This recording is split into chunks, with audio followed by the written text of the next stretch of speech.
Welcome to Canway coaching institute. और Canway coaching institute आपकी math की जितनी प्रॉब्लम है उनको दूर कराएगा। इसलिए आप हमारे चैनल को लाइक करें, शेयर करें, सब्सक्राइब करें और कमेंट करना ना भूलें। तो हम कराएंगे आपको सारणिक का जो 4.2 अभ्यास है। उससे पहले क्या आपको सारणिक के गुणधर्म सीखने पड़ेंगे। यदि आप इन गुणधर्म को अच्छी तरीके से सीख लेंगे तो आप सारणिक का जो प्रत्येक सवाल आसानी से कर सकते हैं। तो इसका जो गुण नंबर 1 है इस प्रकार से है, किसी सारणिक का मान इसकी पंक्ति और स्तंभ के परस्पर परिवर्तित करने पर अपरिवर्तित रहता है। यानी कि समझेंगे, यदि कोई सारणिक है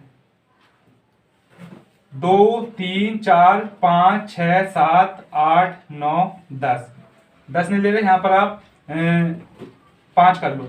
ये सारणिक है, यहाँ के लिखा हुआ सारणिक की पंक्ति और स्तंभ, यानी पंक्ति को स्तंभ में बदलें। जिस प्रकार से आपने आव्यूह के अंदर चेंज करा था, जैसे ये पंक्ति है, इसको अगर स्तंभ में कर सकते हैं 2 3 4 और 5 6 7 और 8 9 5, तो जो इसका मान होगा इसके मान पे कोई असर नहीं पड़ेगा। जो इसका मान आएगा वही आपका इसका मान, यानी दोनों का मान सेम टू सेम आएगा। ये क्या होगी आपकी जो पहला गुण है आपका सारणिक का पहला गुण आपका इस प्रकार से है। ठीक है। गुण नंबर 2 क्या है, यदि किसी सारणिक की कोई दो पंक्ति हो या दो स्तंभों को परस्पर परिवर्तित कर दिया जाए तो सारणिक का चिन्ह परिवर्तित हो जाता है। तो देखिएगा, जैसे मान लिया एक सारणिक लिखो आपके पास 1 2 3 4 5 6 7 8 9। ठीक है। इसमें क्या करें, इसकी जो है पंक्ति को पंक्ति से या स्तंभ को स्तंभ से, क्योंकि इससे पिछले वाले में क्या था, स्तंभ को पंक्ति में करेंगे या पंक्ति को स्तंभ में करेंगे तो कोई बदलाव नहीं होगा, मान सेम होगा। इसमें क्या होगा, पंक्ति को पंक्ति से। देखिए यहां पर ऋणात्मक चिन्ह लेंगे, यानी ये वाले जो स्तंभ है आपका इसको इधर ले लो, 2 5 8, और ये वाला स्तंभ आपका इधर रह जाएगा। अगर हमें इंटरचेंज करने हैं दोनों को आपस में तो हमें क्या करना पड़ेगा, ऋणात्मक चिन्ह आगे लगाना पड़ेगा, या फिर 2 3 4 5 6 7 3 2 5। यहां पर हमने स्तंभ करे, अगर हम पंक्ति को भी चेंज कर रहे हैं, पंक्ति को पंक्ति से या स्तंभ को स्तंभ से, ये नहीं है कि स्तंभ को पंक्ति से कर रहे हो तो यहां पर पंक्ति से पंक्ति चेंज करेंगे। अगर ये वाली पंक्ति आपके ऊपर जाएगी 6 7 और ये आपकी 2 3 4 और ये वाली नीचे आपकी ऐसी कैसी रहेगी, तो यहाँ पर क्या आ गया, ऋणात्मक। यानी अगर पंक्ति को दूसरी पंक्ति से अगर चेंज करना पड़े तो हमें ऋणात्मक चिन्ह ले लेना। ये क्या कहता है, हमारा सारणिक का गुण नंबर 2 कहता है। अब इसका गुण नंबर 3 की तरफ चलेंगे। जो सारणिक का गुण नंबर 3 है, यहाँ क्या लिखा हुआ है, यदि किसी सारणिक की दो पंक्ति हो या दो स्तंभ हो, क्या हो, समान हो, तो समान यानी जो इसके समान हो तो सारणिक का मान कितना हो जाएगा, 0 हो जाएगा। देखिएगा, एक सारणिक है 2 3 4 5 6 7 8 9 और 2, ये सारणिक है। अगर एक सारणिक आपका क्या है, इस सारणिक में, इसे छोड़ो, आप यहां पर लिख लो 1 2 3 4 कर लो। ठीक है। यहां पर क्या होगा, ये पंक्ति आपकी, ये दोनों पंक्ति, ये वाली पंक्ति और ये पंक्ति, दोनों पंक्तियों में मान क्या है, 2 3 4, इसमें 2 3 4 है। अगर किसी सारणिक में दो मान आपके दो पंक्तियां एक जैसी आ जाएं तो आपको कुछ नहीं करना, उसके बराबर में आप 0 लिख देंगे, बस लिख देंगे गुण नंबर 3।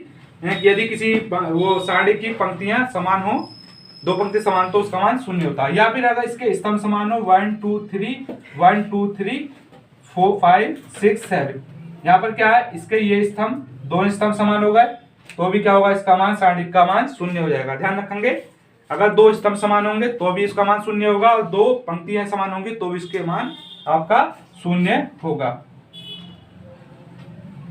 इसका गुण नंबर 4 क्या कहता है, यदि किसी सारणिक के किसी एक पंक्ति के प्रत्येक अवयव को के अचर से गुणा करें तो उसका मान के गुणित हो जाएगा। ध्यान रखेंगे, माना आपका यहाँ लिखा हुआ है 2 3 4 5 6 7 1 2 3, गुणित का मतलब गुणा कर रहे हैं। यदि हमें किसी सारणिक में गुणा करनी पड़ेगी, क्योंकि आपने क्या है, जैसे आव्यूह में अगर गुणा करते हैं, मान लीजिए सपोज करो यहाँ पर आव्यूह होता 1 2 3 4 5 6 7 8 9, तो करना क्या होता था, पूरे जो आव्यूह के प्रत्येक अवयव से उसकी गुणा करनी पड़ती है हमें।